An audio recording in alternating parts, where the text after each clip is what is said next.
Assalamualaikum warahmatullahi wabarakatuh. Salam semangat dan salam sehat untuk kita semua.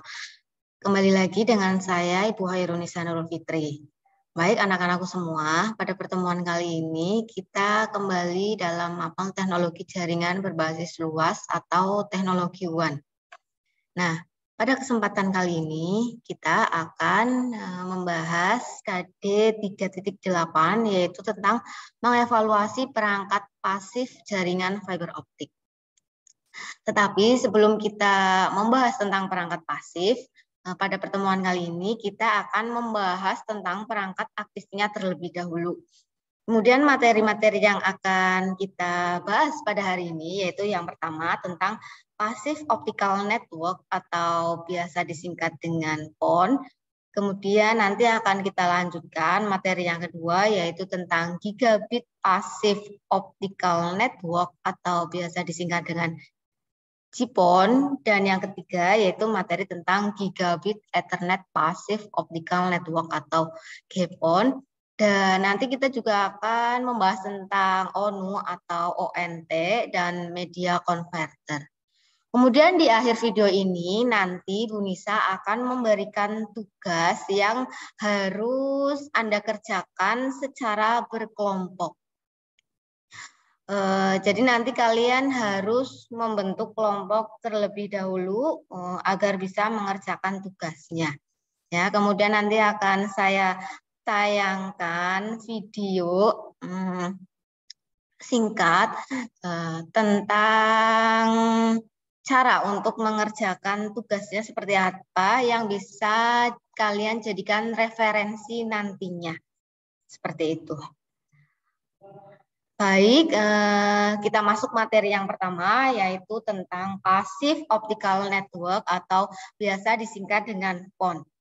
Jadi PON itu merupakan jaringan yang bersifat point to multi point yang menggunakan basic serat optik. Jadi PON ini memiliki elemen pembagi optik atau biasa disebut dengan optical splitter. Kalau dilihat di gambar, optical splitter itu ada di tengah-tengah ini yang berwarna kuning.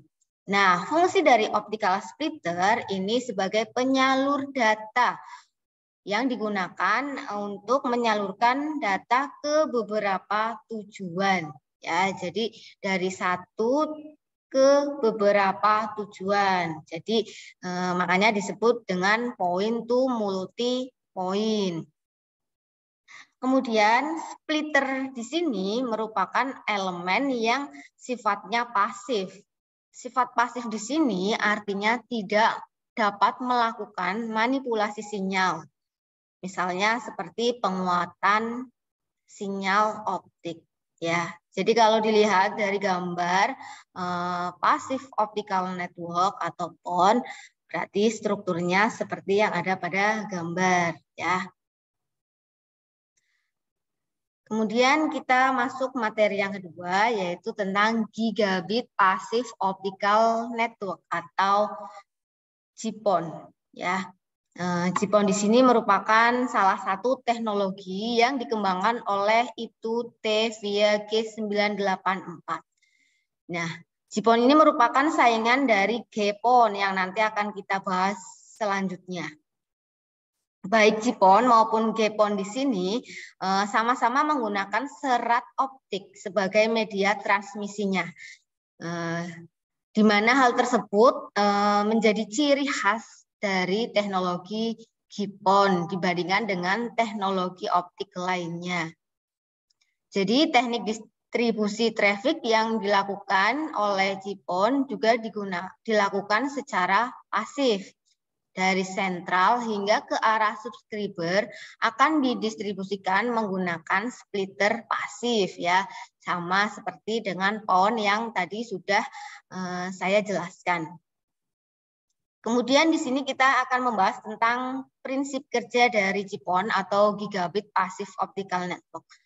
Jadi di sini ketika data atau sinyal dikirimkan dari OLT, kemudian ada bagian yang bernama splitter yang fungsinya untuk memungkinkan serat optik tunggal dapat mengirim ke berbagai ONU. Untuk ONU sendiri akan memberikan data-data dan sinyal yang diinginkan oleh pelanggan. Kemudian komponen-komponen dari gigabit passive optical network, di sini ada beberapa. Yang pertama yaitu ada yang disebut dengan Network Management System atau NMS. Jadi NMS di sini merupakan perangkat lunak yang fungsinya untuk mengontrol atau mengkonfigurasi perangkat GPON ya. Nah, letak NMS di sini bersamaan atau dekat dengan OLT, namun beda ruangannya ya. Nah, konfigurasi yang dapat dilakukan oleh NMS diantaranya adalah OLT dan ONT. Selain itu, NMS di sini dapat mengatur layanan GPON seperti POTS, VoIP, dan IPTV. Nah, NMS di sini menggunakan platform Windows yang bersifat GUI atau Graphic Unit Interface maupun bersifat command line atau teks. Jadi ada dua ya, yang GUI ada, yang basis teks juga ada. Ya. Dan NMS ini memiliki jalur langsung ke OLT. Sehingga NMS dapat memonitoring ONT dari jarak jauh. Kemudian komponen GPON yang kedua yaitu OLT atau Optical LAN Terminal. OLT di sini menyediakan interface antara sistem PON dengan penyedia layanan atau service provider, misalnya data, video, dan jaringan telepon. Nah, pada bagian ini akan membuat link ke sistem operasi penyedia layanan melalui NMS. Kemudian komponen GPON yang ketiga yaitu ada Optical Distribution Cabinet atau biasa disingkat dengan ODC. ODC di sini merupakan jaringan optik yang menghubungkan antara perangkat OLT sampai dengan perangkat ODC. Letaknya berada di rumah kabel ya. Jadi ODC menyediakan sarana transmisi optik dari OLT terhadap pengguna. Begitupun sebaliknya. Transmisi ini menggunakan komponen optik yang bersifat pasif. Kemudian komponen GPON selanjutnya adalah Optical Distribution Pack atau biasa disingkat dengan ODP. Nah, beberapa syarat yang harus dipenuhi oleh ODP, diantaranya yang pertama, di sini ODP dapat diubah tanpa mengganggu kabel yang sudah terpasang dengan cara melebihkan kabel serat optik menjadi beberapa meter. Kemudian syarat yang kedua yaitu setiap ODP harus mempunyai ruangan untuk membuat splitter. Syarat yang ketiga yaitu ODP harus memiliki akses dari sisi depan. Jadi harus bisa dibuka dari depan seperti itu ya. Dan yang keempat, setiap ODP harus memiliki penutup depan untuk melindungi orang dari cahaya laser yang langsung keluar dari ujung syaraf. Kemudian syarat ODP yang terakhir yaitu ODP harus mempunyai ruangan untuk memuat dan memandu kabel serat optik. Nanti bagaimana bentuk dari perangkat komponen-komponen GPON akan diperlihatkan pada slide berikutnya. Nah, kemudian masih ada komponen GPON yang terakhir di sini yaitu ONT atau Optical Network Termination. Jadi ONT di sini merupakan perangkat yang berada di rumah pelanggan. Letaknya ada di rumah pelanggan sebagai interface atau titik penghubung ke CPE atau Customer Premises Equipment. Nah, kemudian kita masuk ke beberapa keunggulan dan kekurangan dari Gigabit Passive Optical Network jika dibandingkan dengan saingannya GPON. Yang pertama dari sisi keunggulannya, GPON mendukung aplikasi triple play, yaitu ada suara, data, maupun video. Ada layanan FTTX yang dilakukan melalui satu core fiber optik. GPON juga dapat membagi bandwidth menjadi 30 ONT. Kemudian GPON dapat mengurangi penggunaan banyak kabel dan peralatan pada kantor pusat apabila dibandingkan dengan arsitektur point-to-point yang lainnya. Kemudian yang keempat, dari sisi keunggulannya, alokasi bandwidth-nya pun dapat diatur. Kemudian untuk biaya maintenance-nya lebih murah karena menggunakan komponen pasif. Kemudian yang keenam, GPON memiliki transparansi terhadap laju, bit, dan format data. Kemudian yang ketujuh, GPON dapat secara fleksibel mentransferkan informasi dengan laju bit dan format yang berbeda karena setiap laju bit dan format data ditransmisikan melalui panjang gelombang yang berbeda. Kemudian selanjutnya masih dari sisi keunggulan GPON yaitu biaya pemasangan, pemeliharaan, dan pengembangannya lebih efisien dikarenakan arsitektur jaringan GPON lebih sederhana daripada arsitektur jaringan serat optik konvensional. Itu adalah beberapa keunggulan dari GPON. Kemudian dari sisi kekurangannya, yang pertama di sini memiliki model layering yang lebih kompleks, kemudian lebih mahal apabila dibandingkan dengan GPON. Kemudian yang ketiga yaitu transceivernya berada pada laju 2,4 Gbps, di mana hal tersebut saat ini masih terbilang mahal. Kemudian yang keempat, bandwidth upstream terbatas pada 622 Mbps. Jadi kalau dilihat arsitektur GPON atau Gigabit Passive Optical Network itu dapat dilihat seperti yang ada pada gambar ya. Di sini dimulai dari OLT, kemudian ada Passive Optical Splitter di sini, kemudian ada Passive Optical Splitter juga yang nantinya akan menghubungkan ke ONT yang nantinya akan disalurkan ke masing-masing rumah atau fiber to the home. Bisa juga disalurkan ke gedung ataupun sekolah-sekolah yang dinamakan dengan fiber to the building, seperti itu. Nah, untuk gambar dari komponen-komponen GPON yang tadi sudah dijelaskan seperti OLT, ODC, ODP, dan ONT, ini bisa dilihat pada layar ya. Jadi OLT itu gambarnya seperti yang ada pada layar. ODC gambarnya juga yang ada di layar. Di sini bentuknya seperti lemari ya. Mungkin kalian bisa lihat di jalan, sering ketemu dengan yang namanya ODC. Kemudian ODP seperti ini, bentuknya lebih kecil dibandingkan dengan ODC, dan ONT seperti ini, biasanya berada pada rumah pelanggan. Baik, kemudian kita lanjutkan materi berikutnya tentang Gigabit Ethernet Passive Optical Network ya. Jadi ada GPON, sekarang ada GPON ya. Bedanya di sini singkatannya ada Ethernet-nya seperti itu. Jadi kalian jangan bingung.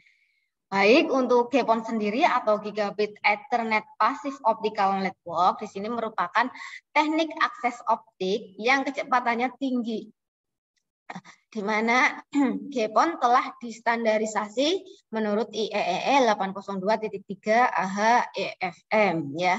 Sehingga GPON ini dapat digunakan pada konfigurasi point to multi point. Jadi dapat dikatakan GPON ini merupakan perluasan alami dari LAN dari sisi premis pengguna yang menghubungkan LAN menuju infrastruktur MAN atau WAN yang menggunakan basis Ethernet ya. Karena tidak ada fragmentasi atau penyusunan data pada GPON dan kebutuhannya pada lapis physical media dependent lebih longgar. Peralatan GPON juga lebih murah apabila dibandingkan dengan GPON yang sebelumnya sudah kita bahas.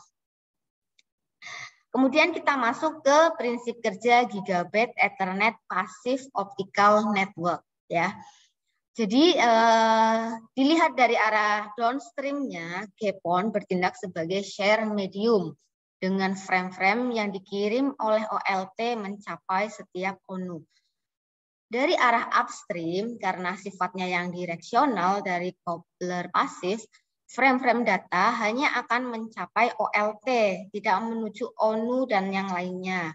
Jadi artinya di sini dari arah upstream, perilaku GPON dapat dibandingkan dengan jaringan P2P, tetapi tidak seperti jaringan P2P sebenarnya.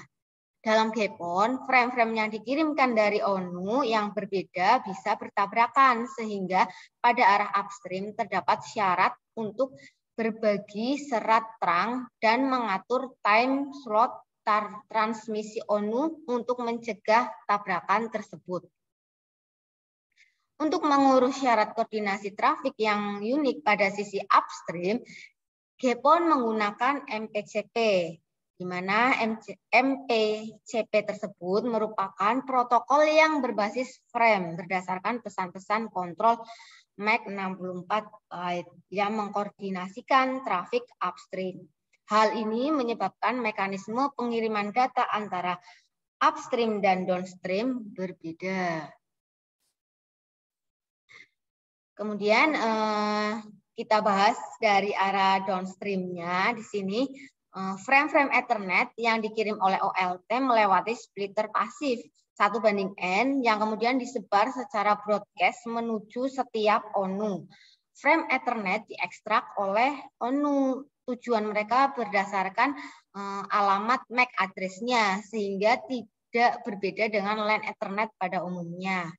Kemudian dari arah upstream, frame-frame Ethernet dikirim oleh masing-masing ONU dalam mode burst dengan pemotongan waktu seperti TDM. OLT menugaskan setiap ONU slot waktu transmisi tertentu. Slot waktu transmisi ini mencegah fragmentasi dan tabrakan sinyal yang dilengkapi dengan ukuran tetap, tetapi pemberiannya lebih fleksibel.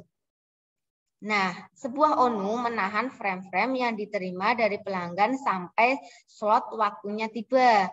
Ketika slot waktunya nanti sudah tiba, ONU mengirimkan semua frame yang disimpan pada kecepatan kanal penuh yang harus sesuai dengan salah satu dari laju data standar Ethernet dengan cara burst.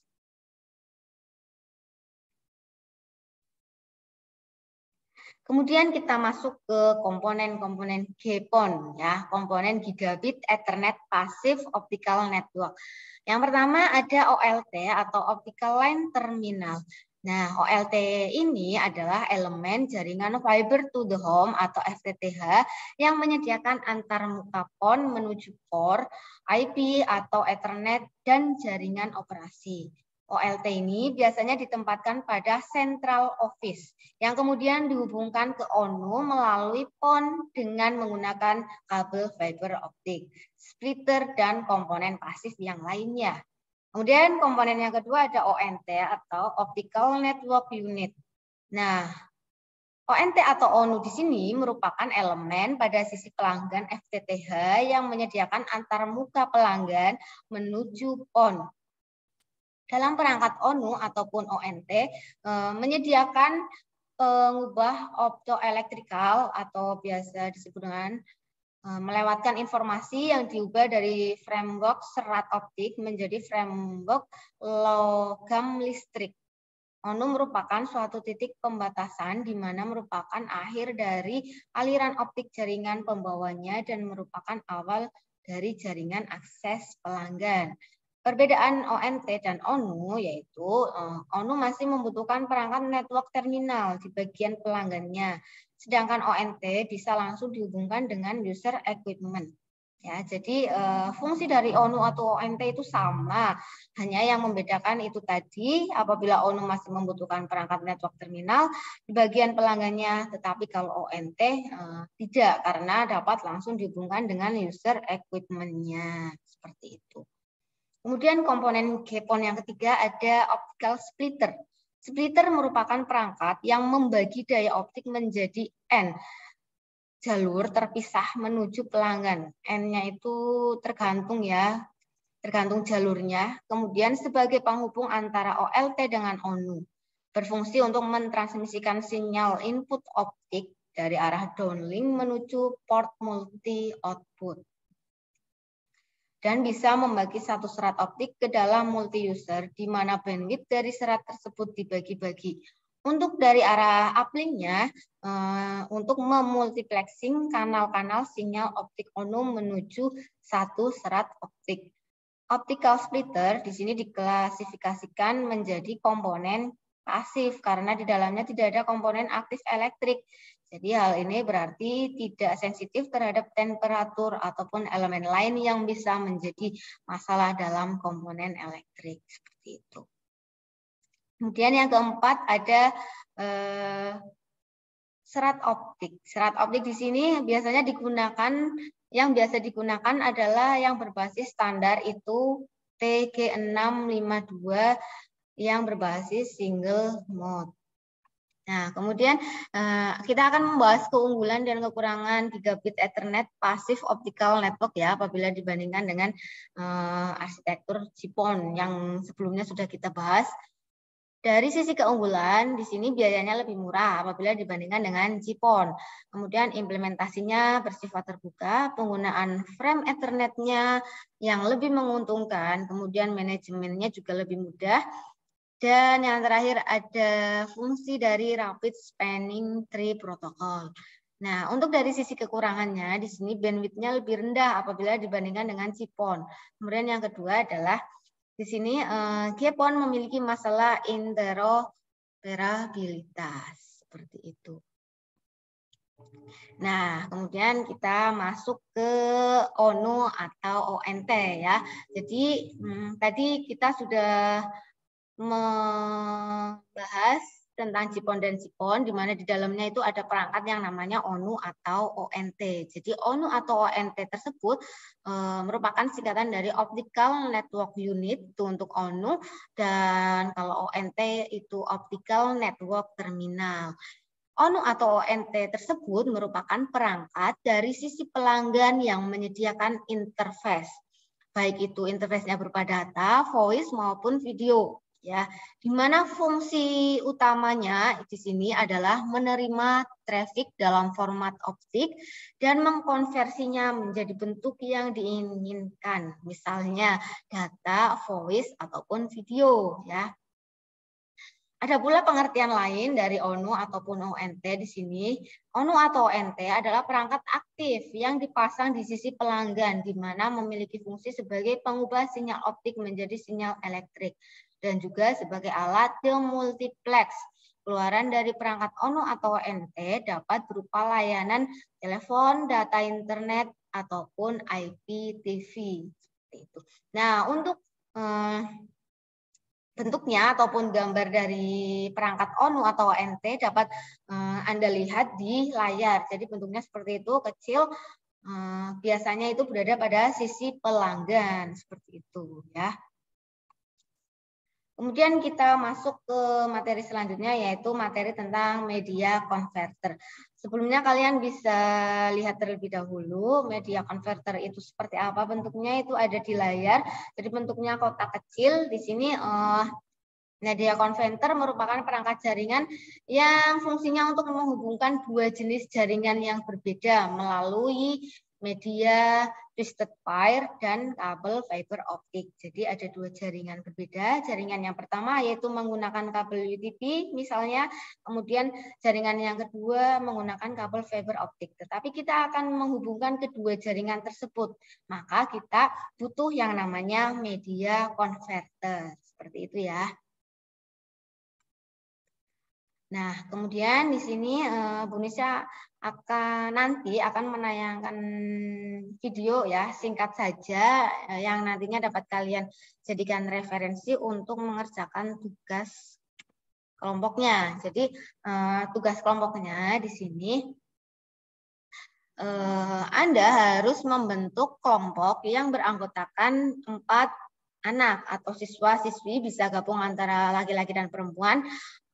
Kemudian kalian tunjuk salah satu teman Anda untuk menjadi ketua kelompoknya. Kemudian lakukan simulasi perencanaan jaringan fiber optik dari provider ke pelanggan sebuah perumahan sesuai dengan petunjuk berikut.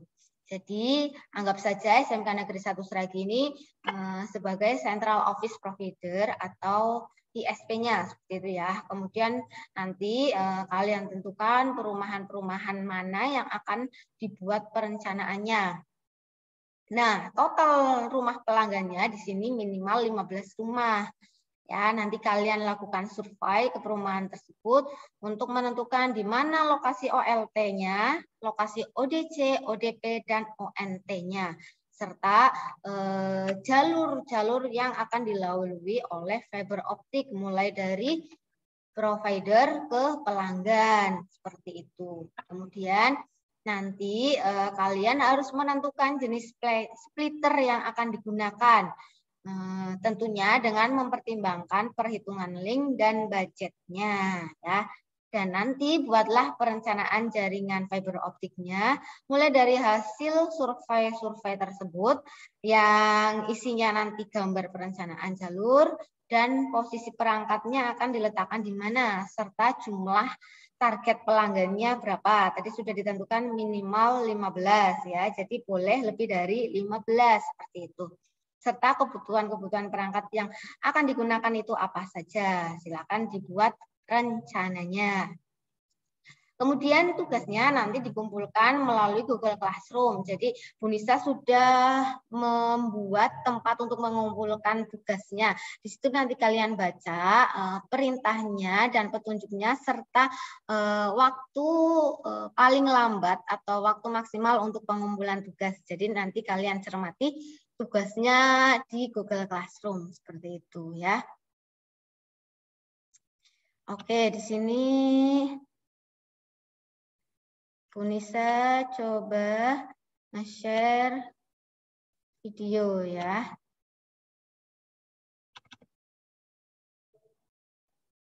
Baik, jadi ini adalah salah satu video dari YouTube di mana tugasnya untuk membuat perancangan jaringan FTTH, Fiber to the Home, yang menggunakan teknologi GPON ya. Jadi nanti kalian bisa gunakan sebagai referensi untuk mengerjakan tugas kelompok sistem telekomunikasi optik. Di sini saya akan menjelaskan tentang hasil dari tugas yang telah kami buat. Di sini di video ini perancangan jaringannya menggunakan aplikasi Opti System dengan teknologi Gigabit Passive Optical Network atau GPON, area kampus Sudirman, Universitas Udayana. Nah, di sini di area kampus Universitas Udayana. Jadi nanti kalau kalian disesuaikan saja dengan perintahnya tadi, nanti ISP-nya kan SMK Negeri 1. Putra dengan NIM 1705541 yang dapat menunjang kebutuhan masyarakat dalam sudah memenuhi standar kampus Sudirman yang disesuaikan dengan standar saya cepat saja ya, jadi nanti kalian bisa menonton videonya lebih lengkap di YouTube. Nanti link YouTube-nya akan bisa cantumkan di Google Classroom. Kalian juga bisa mencari referensi-referensi video yang lain untuk mengerjakan tugas kelompok tersebut. Sudah sesuai dengan pada tahap ini, gedung pasca sarjana, gedung fisik, FT, dan gedung psikologi. Kalian harus membuat topologi jaringannya terlebih dahulu. Seperti apa? Sesuai dengan perencanaan yang sudah kalian buat. Lagi ke beberapa gedung yang ada M. Kemudian kalian juga harus merencanakan perangkat-perangkat apa saja yang dibutuhkan. Split 20 pada jarak terdekat. Nah, untuk menggambarnya di sini dalam video tersebut dijelaskan menggambarnya menggunakan Sistem, aplikasi Opti System. Tentukan terlebih dahulu antara lain. Yang pertama adalah perangkat ONT. Dan dari ODP ke masing-masing lantai.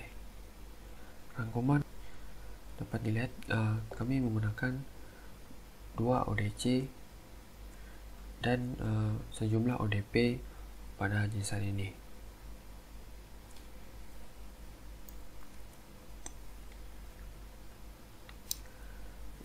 Pertimbangan yang ketiga, kami menggunakan baik, nanti kalian seperti yang Bu Nisa sudah jelaskan tadi, nanti kalian bisa menonton video lebih lanjut di link YouTube yang nanti akan Bu Nisa share di Google Classroom, seperti itu ya. Nah, apabila ada pertanyaan ataupun materi yang masih kurang jelas dan masih kurang bisa dipahami, kalian bisa komen atau memberikan pertanyaan melalui kolom komentar di Google Classroom. Seperti itu ya.